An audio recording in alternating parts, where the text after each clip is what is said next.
आज मिलन समारोह में पूर्व आईपीएस मोहम्मद नूरुल हुदा साहब आप सब देख रहे हैं कि वीआईपी पार्टी परिवार में आए हैं और साथ में इनके मित्र इफ्तिखार अहमद साहब भी आए हैं साथ में।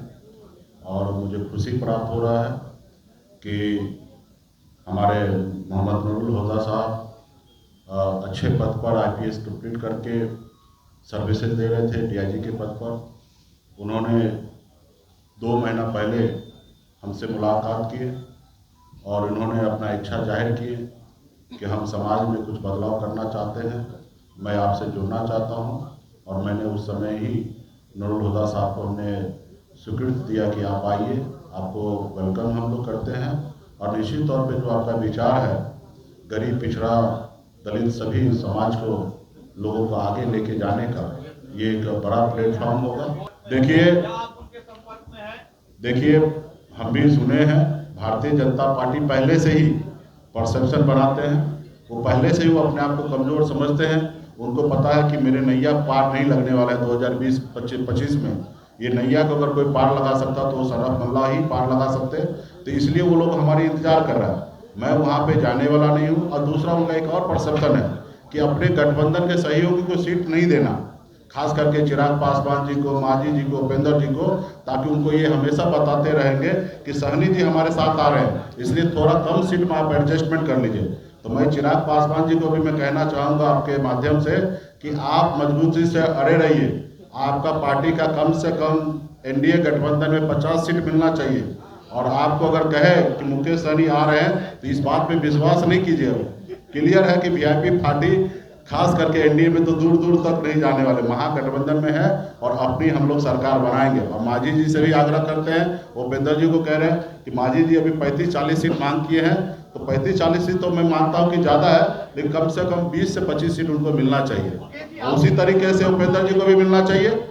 और हम लोगों के पास कोई दिक्कत नहीं है, हम लोग मजबूती से लड़ेंगे। देखिए महागठबंधन में जितने भी सीट पर लड़ेंगे हम लोग सब मिलकर बैठकर डिसीजन ले लेंगे और हम कंफर्टेबल रहेंगे। और आपने देखा पिछले बार हमने राष्ट्रीय कार्यकारिणी का जब हमारा बैठक हुआ था, हमने अपने पार्टी के लिए एजेंडा सेट किया कि भविष्य में हमारी पार्टी 60 सीट पर चुनाव लड़े।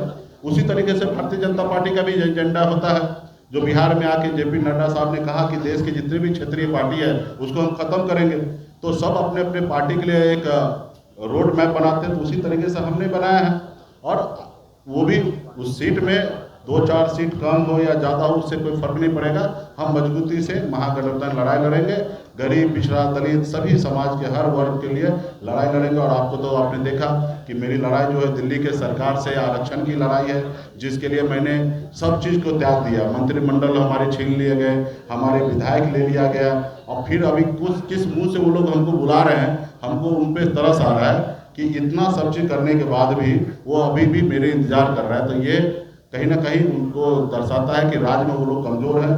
एक तरफ प्रशांत किशोर जी उनको डैमेज करेंगे, बहुत सारे लोग हैं, जाति धर्म के लोग हैं जो अभी उनको पसंद नहीं कर रहे हैं। 20 साल पुराना सरकार है और नीतीश जी के नेतृत्व तो निश्चित तौर पे सब लोग परेशान हो चुका है कि अभी क्या युवा सरकार चाहिए, और युवा सरकार हम ही लोग देने वाले हैं।